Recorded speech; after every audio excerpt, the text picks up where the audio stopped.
오늘은 이사야서에 나오는 세 번째 종의 노래를 설교하려고 합니다. 여러분, 주의 종이 어떤 사람입니까? 오늘 본문을 보면서 함께 생각해 봅시다. 첫 번째로 주의 종은 늘 하나님으로부터 배우는 사람입니다. 4절 말씀입니다. 주 하나님께서 나를 학자처럼 말할 수 있게 하셔서 지친 사람들을 말로 격려할 수 있게 하신다. 아침마다 나를 깨우쳐 주신다. 내 귀를 깨우치어 학자처럼 알아듣게 하신다. 여기에 학자라는 말이 나옵니다. 이 학자라는 말을 히브리어로 보면 림무디인데 이 말은 배우는 사람이라는 뜻입니다. 우리말의 학자와는 어감이 다릅니다.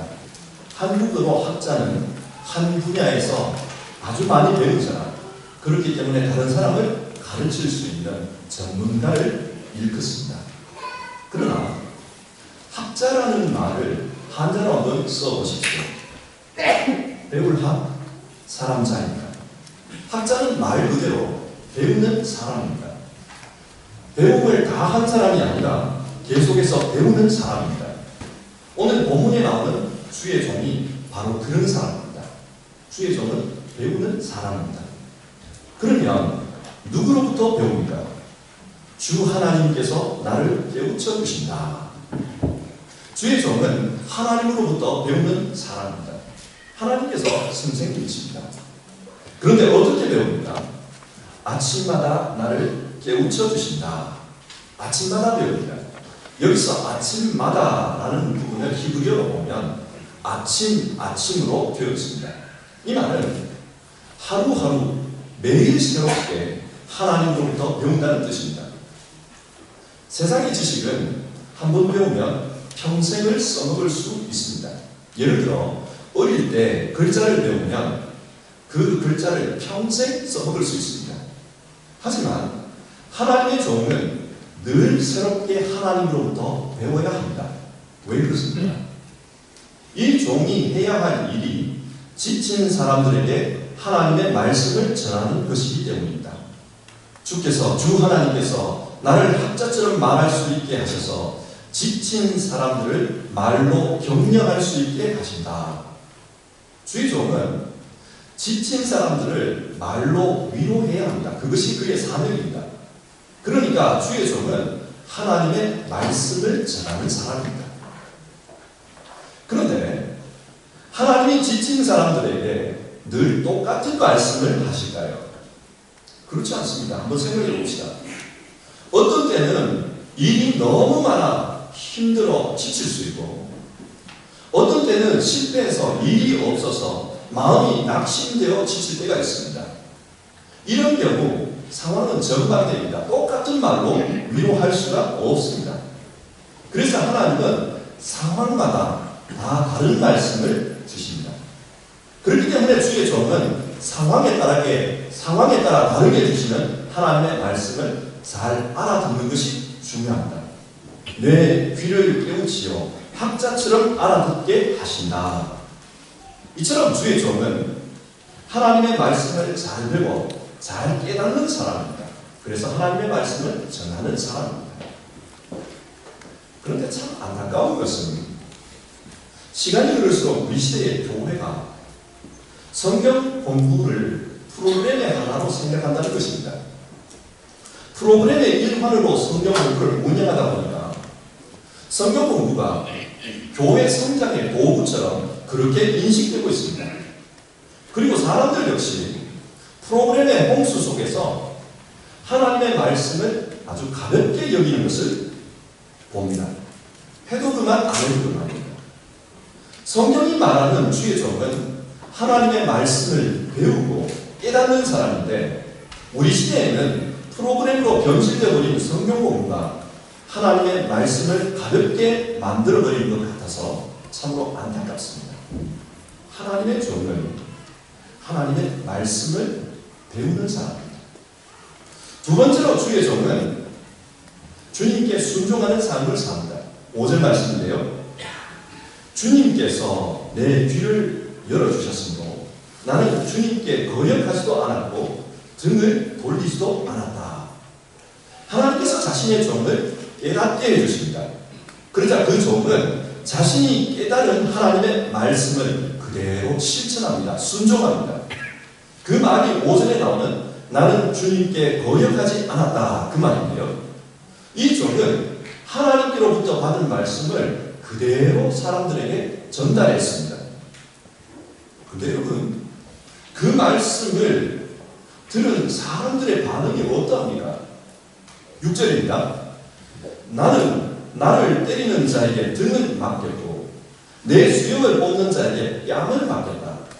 내게 침을 뱉고 나를 모욕하여도 그것을 피하려고 얼굴을 가리지도 않았다. 사람들은 하나님의 종을 때렸습니다. 어떤 사람은 수염을 뽑고 뺨을 때립니다. 침을 뱉고 모욕했습니다. 하나님의 말씀에 순종해서 하나님의 말씀을 전달했는데 사람들은 인간적으로 참기 어려운 그런 모욕을 주었다는 겁니다. 그런데 성경을 보면은 이런 이야기가 이사야서에서만 나오는 게 아닙니다. 시편 22편을 한번 보겠습니다. 7절과 8절 말씀인데요. 나를 보는 사람은 누구나 나에게 빗대어 조롱하며 입술을 삐죽거리고 머리를 흔들며 얄밉게 빈정댑니다. 그가 주님께 그토록 의지하였다면 주님이 그를 구하여 주시겠지. 그의 주님이 그토록 그를 사랑하신다니 주님이 그를 건져주시겠지 합니다. 사람들은 주의 종을 비웃고 그의 신앙을 조롱했습니다. 그 조롱이 얼마나 힘들고 고통스러웠던지 이런 말을 합니다. 6절인데요. 나는 사람도 아닌 벌레요 사람들의 비방거리 백성들의 모욕거리일 뿐입니다. 자기 스스로를 나는 사람이 아니라고 말합니다. 다시 말해서 인간 취급을 받지 못했다는 뜻입니다. 실제로 굉장히 큰 고통을 당하고 있습니다. 그런데 여기서 그치지 않아요. 13절을 보면 으르렁대며 찢어 밟히는 사자처럼 입을 벌리고 나에게 달려듭니다. 마치 사자가 먹잇감에 달려들어 그렇게 서로 물고 찢듯이 그렇게 자신의 육신의 고통을 가한다는 것입니다. 그 결과 뼈마디가 모두 어스러졌으며 그의 마음은 촛물처럼 녹아내렸다. 그렇게 고백하고 있습니다. 그리고 18절 나의 겉옷을 원수들이 나누어 가지고 나의 속옷도 제비를 뽑아서 나누어 가집니다. 사람들이 옷을 벗기고 수치스러운 부분을 드러나게 했습니다. 그리고 그 옷을 서로 차지하겠다고 제비를 뽑았다고 합니다. 여러분, 이 주의 종이 누구입니까? 우리는 이 시가 예수님의 십자가와 연관이 있다는 것을 잘 압니다. 성경이 말하고 있는 이 주님의 종은 예수님입니다. 예수님은 실제로 그의 생애 가운데 이런 일을 당하셨습니다. 빌라도에게 재판을 받으면서 옆에 있는 사람들이 침을 뱉고 모욕을 주었습니다. 재판 이후에 채찍에 맞아 온몸이 피투성이가 되어서 끔찍한 모습으로 십자가에 달렸습니다. 그리고 십자가에 달린 이후 사람들은 예수님의 옷을 벗기고 그의 옷을 제비 뽑아 나누었다. 성경은 그렇게 말하고 있습니다. 성경이 말하고 있는 주의 종은 예수님입니다. 여러분, 하나님께 순종해서 하나님의 말씀대로 했는데 왜 주의 종에게 이런 고난이 닥쳐온 것일까요? 주의 종이 당하는 고난은 자신의 잘못 때문에 당하는 고난이 아니었습니다. 사람들은 자신의 잘못으로 남에게 욕을 먹을 수 있고 자신의 잘못 때문에 감옥에 갈 수도 있습니다. 내가 잘못하면 욕을 먹습니다. 그러나 주의 종은 자신의 잘못 때문이 아니라 하나님의 뜻을 전달하다가 그런 고난을 당하는 겁니다. 하나님의 뜻을 전달하는데 왜 고난을 당합니까? 그것은 사람들이 하나님을 싫어하기 때문입니다. 이사야서 53장 4절과 5절의 말씀인데요. 그는 실로 우리가 받아야 할 고통을 대신 받았고 우리가 겪어야 할 슬픔을 대신 겪었다. 그가 차린 것은 우리의 허물 때문이고 그가 상처를 받은 것은 우리의 악함 때문이다. 성경은 그렇게 말씀합니다. 세상이 하나님을 싫어하기 때문에 하나님의 뜻을 전달하면 그 주의 종을 싫어합니다. 그래서 주의 종을 죽였다는 겁니다. 하지만 이 주의 종은 그 고난을 피하지 않습니다. 묵묵히 받아들입니다. 어떻게 이게 가능할까요? 세 번째로 주의 종은 어떤 상황에서도 하나님을 의지하는 사람이기 때문에 이것을 묵묵히 받아들입니다. 7절 말씀입니다. 주 하나님께서 나를 도우시니 그들이 나를 모욕하여도 마음 상하지 않고 오히려 내가 각오하고 모든 어려움을 견디어낸다. 하나님께서 나를 도우신다. 그 믿음이 있었기 때문에 견딜 수 있었다는 것입니다. 그래서 고난의 순간에도 하나님이 내 편에 서 있으니까 순종할 수 있었다는 것입니다. 이런 말을 합니다. 8절입니다. 누가 감히 나와 다투겠는가? 함께 법정에 나서보자. 나를 고소할 자가 누구냐? 자신 있다는 겁니다. 하나님이 나와 함께하기 때문에 자신 있다는 겁니다. 여기서 우리는 이 주의 종이 법정에서 법정으로 고소를 당하고 있다는 것을 알 수 있습니다. 여러분, 이스라엘은 어떻게 재판을 합니까? 이스라엘은 종교적인 율법을 가지고 재판을 합니다. 그렇다면 이 종을 고소하는 사람들은 어떤 사람인가요? 그들 역시 율법을 믿는 사람들입니다. 무슨 말인가요? 이 박해자들 역시 주의 종과 마찬가지로 그들 나름대로는 하나님을 잘 믿는 사람들입니다. 그래서 그들 입장에서 보면 이 주의 종이 잘못을 저지르고 있기 때문에 그래서 때리고 욕을 한다는 것입니다. 예를 들어 예수님 당시 바리새인을 한번 생각해 봅시다. 바리새인들 생각에는 예수님이 틀린 분입니다. 안식일을 지키지 않습니다. 율법을 경히 여깁니다. 하나님을 모독하는 사람이었습니다.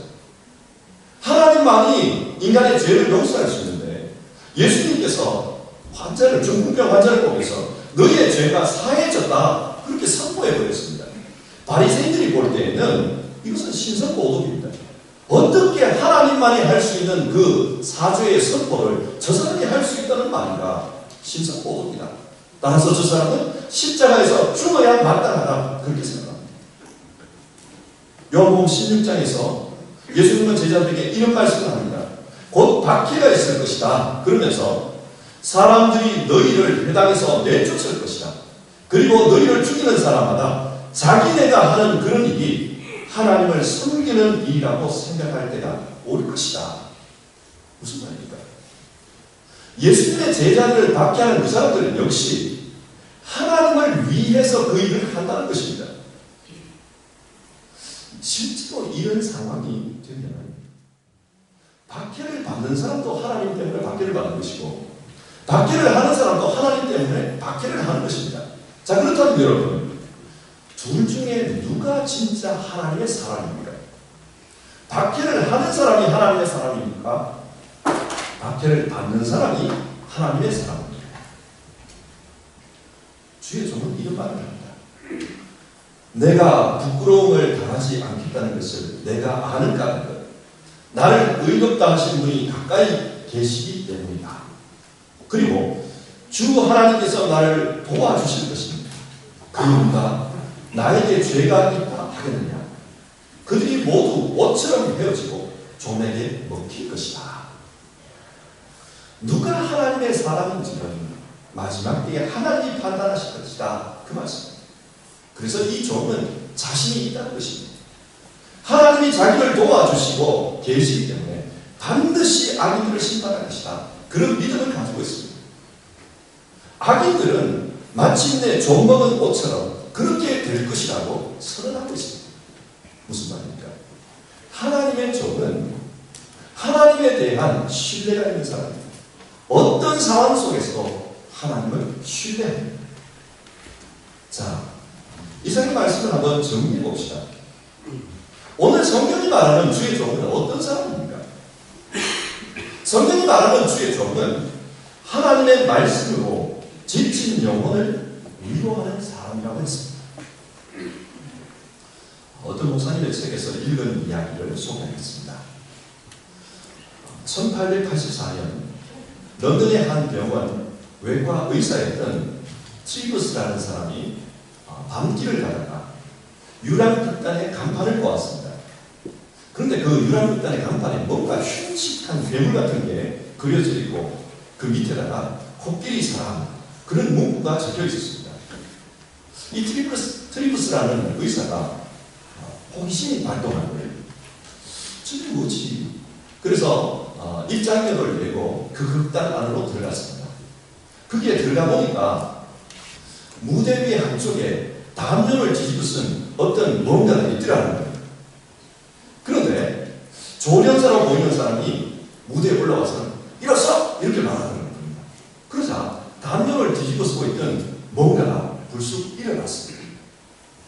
그 일어선 모습을 본 사람들이 다 경악을 했어요. 왜 경악을 했는가? 그 모습이 너무 흉측했기 때문입니다. 사람들은 괴물이라고 생각했어요. 그런데 의사인 트리프스가 보니까 그 괴물이 아니라 사람이었습니다. 그런데 그 모습이 너무 괴상한 거예요. 머리 둘레가 보통 사람의 허리 둘레만큼 컸고요.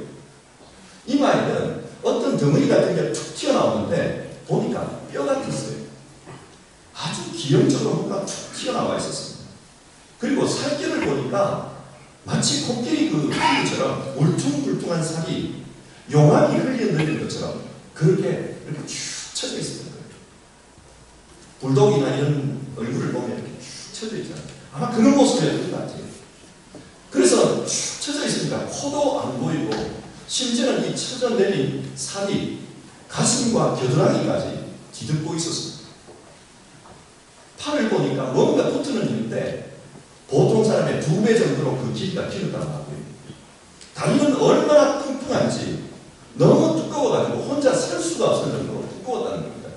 사람들이 그것을 보면서 그 모습을 보면서 경악을 했습니다. 의사인 이 트리프스가 호기심이 발동해서 이 공연이 끝난 다음에 그 사람을 자기 병원으로 데려와서 진찰을 해보았다고 합니다. 그러면서 이것저것 물었어요. 대화를 시도한 거죠. 그런데 이 피부가 쭉 쳐져가지고 그러다 보니까 입이 움직이지를 못하고 뭔가 웅얼웅얼거리는데 도저히 사람 말로는 알아들을 수가 없었습니다. 대화를 나눌 수가 없었어요. 그래서 이 의사가 저 사람은 백치인가 보다 그렇게 판단을 하고는 몇 가지 기록을 남기고 그리고 자신의 명함을 주면서 유랑극단으로 다시 돌려보낸다. 그리고 이 의사는 그 사람을 잊어버리고 살고 있었습니다. 그리고 한 2년쯤 지난 다음에 경찰서에서 연락이 온 거예요. 그래서 웬일인가 싶어서 가보니까 그 사람이 거기에 앉아있는 겁니다. 그리고 한쪽 손을 보니까 이 손에 자기가 준 명함이 들어있는 거예요. 그래서 경찰이 이 명함을 보고 자기에게 연락을 한 겁니다. 취조를 하는 걸 보니까 이 사람의 이름이 존 메리라는 사람이었고 그 사람이 가지고 있는 병명은 다발성 신경섬유종이라고 합니다. 이 병은 살과 뼈가 끝없이 자라는 병이라고 합니다. 계속해서 살도 뼈도 자라니까 기형적인 그런 모습이 되고 있습니다.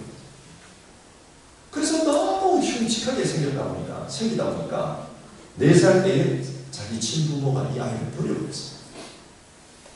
그래서 어디 이렇게 유랑하다가 14살에 유랑극단에 팔려갑니다. 그리고 유랑극단에서 흉측한 모습을 보여주면서 괴물 노릇을 하다가 21살 때에 이 트리프스라는 의사를 만납니다. 그리고 23살이 되었을 때 유랑극단마저도 이 사람을 더 이상 교육 가치가 없다 버려버린 거예요. 그래서 이 사람이 갈 데가 없어서 밖에 있다가 경찰에 끌려온 겁니다. 트리프스가 그 이야기를 듣다 보니까 너무 안 돼가지고 이 사람을 자기 병원으로 데려와가지고 병원에 있는 그 다락방에다 살 수 있도록 그렇게 했다고 합니다. 근데 한참을 지나다 보니까 이 사람이 백치가 아니었어요.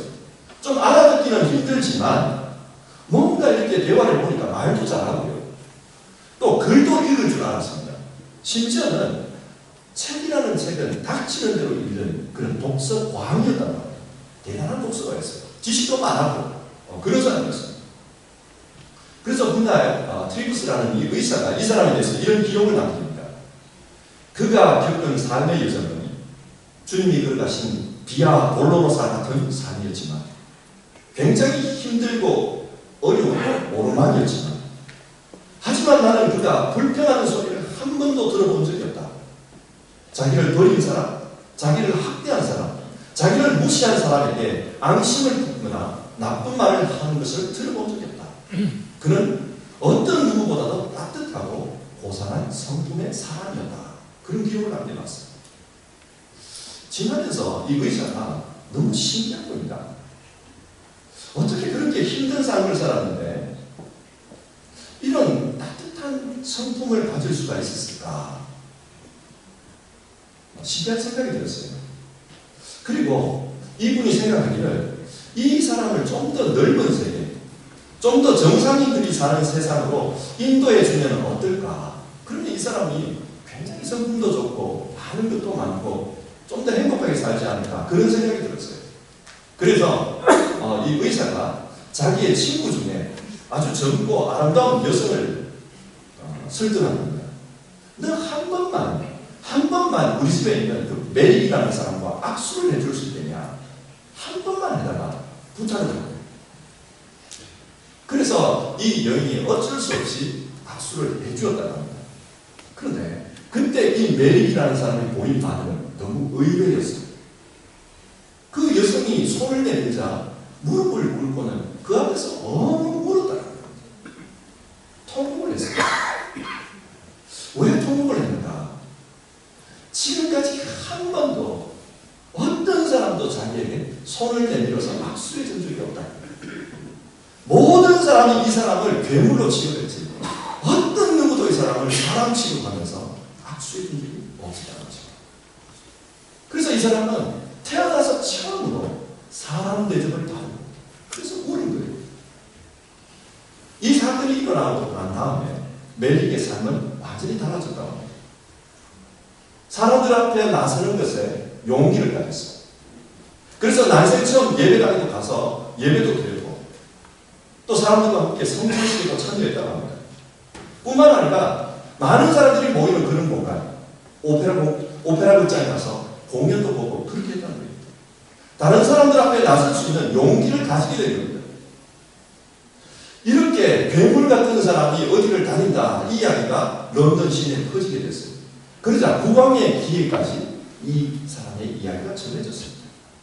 그리고 이 사람을 돕는 트리브스라는 의사의 이야기가 전해졌습니다.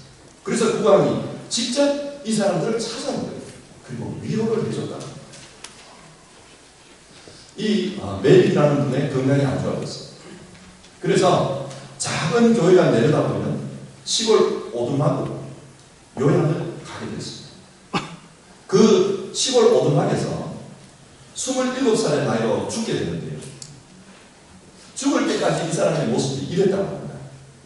마지막 순간에 아침마다 듣는 그 작은 새소리를 또 창밖에 보이는 뜨가는 구름을 보면 폭풍과 치는 밤에 들려오는 그 빗소리를 흐르는 시냇물 소리 자신을 둘러싼 모든 것을 보면서 정말 감사합니다. 정말 감사합니다. 하나님 너무 감사합니다. 참 너무 행복합니다. 감사합니다. 늘 그런 말을 했다고 합니다. 그리고 자신의 눈앞에 내려다보는 그 작은 교회당을 보면서 저것은 은혜의 장소다. 하나님의 은혜의 장소다. 그렇게 말을 하면서 작은 성냥 같은 거로 그 교회를 그렇게 접기로 조각을 만들었다. 왜 그렇게 했냐? 이 사람은 거기에서 하나님의 임재를 느낀 거예요. 하나님이 자기에게 찾아오셔서 위로해 주시는 그 임재를 느낀 거예요. 그래서 이 메릭은 하나님 앞에 감사합니다. 또 사람들에게 참 고맙다, 행복하다 그런 말을 하면서 조용히 숨을 거두었다는 이야기입니다. 자, 다시 성경 본론으로 한번 돌아와 봅시다. 여러분, 누가 주의 종입니까? 주의 종은 하나님의 말씀으로 지친 영혼을 위로하는 사람이라고 했습니다. 트리버스 박사는 질병으로 고난의 인생을 살았던 그 메릭을 하나님의 사랑으로 위로해 주었습니다. 당신도 하나님의 형상입니다.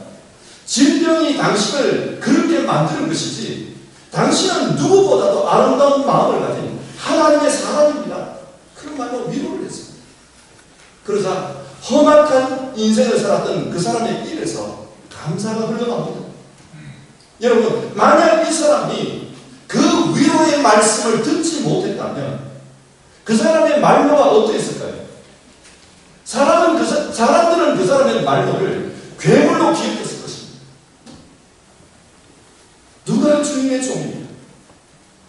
누구보다도 아름다운 마음을 가진 사람으로 기억할 수 있도록 그렇게 죽어갈 수 있도록 해준 사람이 누구입니까? 주의 종은 하나님의 말씀으로 하나님의 사랑을 가장 하나님 사람답게 살 수 있도록 도와주는 그 사람이 하나님의 종입니다. 예수님을 보십시다. 예수님을 일곱 귀신이 들렸던 그 막달라 마리아를 찾아가셔서 고쳐주십니다. 그러자 막달라 마리아는 세상의 어떤 누구보다도 신실한 주님의 종이 되었습니다. 주님의 제자가 되었습니다. 그는 십자가의 자리뿐만 아니라 주님의 무덤까지 따라갔던 그런 제자가 되었습니다. 무슨 말입니까? 죄가 많은 곳에 은혜가 더욱 넘쳤나이다. 주님이 위로해 주시지 않았다면 막달라 마리아의 인생은 귀신 들린 여자로 끝났을 것입니다. 그러나 주님의 말씀이 그의 심령에 임하자 그는 은혜의 사람으로 바뀌었습니다. 죄가 많은 곳에 은혜가 더하더이다. 그 사람의 상징이 되어버렸습니다. 삭개오는 어떻습니까? 그는 돈에 자기 인생을 걸었던 사람입니다. 사람들이 손가락질해도 돈을 위해서 모든 것을 걸어버렸습니다. 그러나 돈으로 채워지지 않는 그 영혼의 공허함이 있었습니다. 주님은 그 공허함을 보셨습니다. 그리고 삭개오야 내려오라. 오늘 내가 너의 집에 가겠다. 그 말씀으로 위로해 주었습니다. 그러자 이 삭개오가 변합니다. 자신의 재산의 절반을 팔아서 가난한 사람들에게 나눠주겠다. 내가 불의하게 거둔 것이 있다면 내 배로 갚아주겠다. 누구보다도 많은 자비를 베푸는 그런 사람으로 변화된 것입니다. 주의 종이 말씀으로 채워주니까 그는 자비로운 사람이 되었습니다. 하나님의 말씀을 채워준다는 것은 그 사람이 하나님의 형상다운 사람으로 하나님이 만든 그 모습 그대로 살 수 있도록 도와준 것을 의미합니다. 여러분, 여기서 생각해 봅시다. 우리 역시 주의 종입니다. 목사만 주의 종이 아니라 예수님을 믿고 예수님을 따르는 우리 모두가 주의 종입니다. 그러면 주의 종으로서 우리는 어떻게 살고 있습니까? 요즘은 너무나도 말이 많은 세상입니다. 말의 공해가 심각합니다. 인터넷에 댓글을 보면 남들을 비방하고 욕하는 것이 마치 유행처럼 되어버렸습니다. 우리는 이런 말의 공해 속에서 삽니다. 이런 세상 속에서 우리는 무슨 말을 하며 세상을 살고 있는지 하나님의 말씀으로 다른 사람을 돕는 주님의 종으로 살고자 한다면 먼저 하나님의 말씀을 배우는 학자가 되라고 성경은 우리에게 제안합니다. 하나님으로부터 배워야 합니다. 왜 배워야 합니까? 그 가운데 하나님께서 우리를 치료해 주십니다.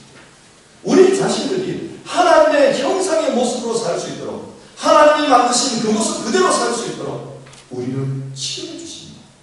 그리고 하나님께서 주신 그 말씀으로 세상에 나아가라 합니다. 너도 그 말씀대로 나아가서 순종해라. 실천해라. 그렇게 남들을 위로하고 살려고 하면 반드시 어려움이 있을 것이다.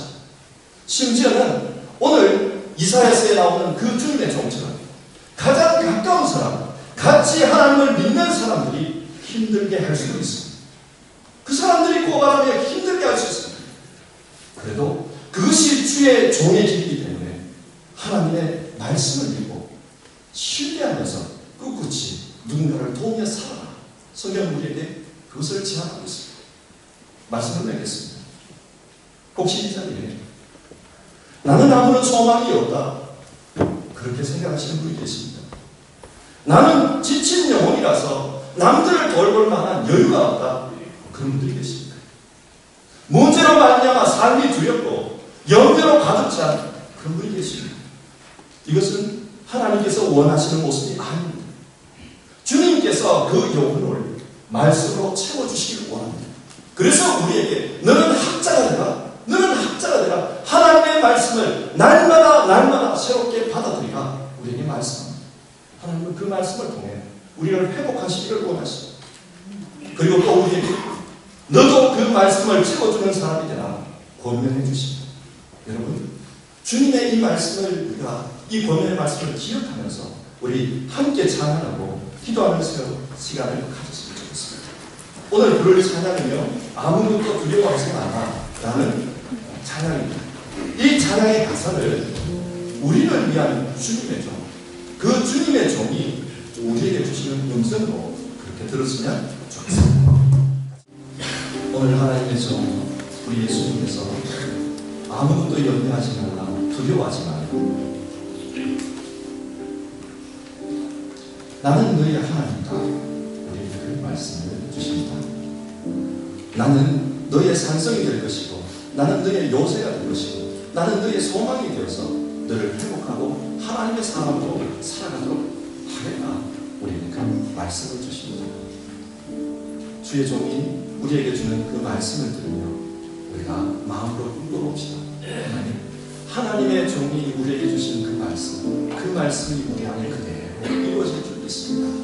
그리고 우리도 나아가서 하나님의 종이 되어서 세상에 상처받은 사람들을 말씀으로 위로하는 그런 삶을 살고 싶습니다. 하나님이여, 우리를 도와주시옵소서. 하나님의 말씀으로 학자가 되게 하여 주시옵소서. 하나님이여, 하나님의 말씀을 실천하는 사람 되게 하여 주시옵소서. 하나님이여, 어떤 위험이 다가오더라도 하나님을 신뢰하기 때문에 두려움 없이 나가는 그런 사람으로 살게 하여 주시옵소서. 우리 한 마음으로 같이 기도해 봅시다.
예수님을 우리에게 보내주셔서 우리의 심령을 말씀으로 회복해 주신 것 참으로 감사를 드립니다. 주님이 고난당하심으로 우리는 나음을 잃었습니다.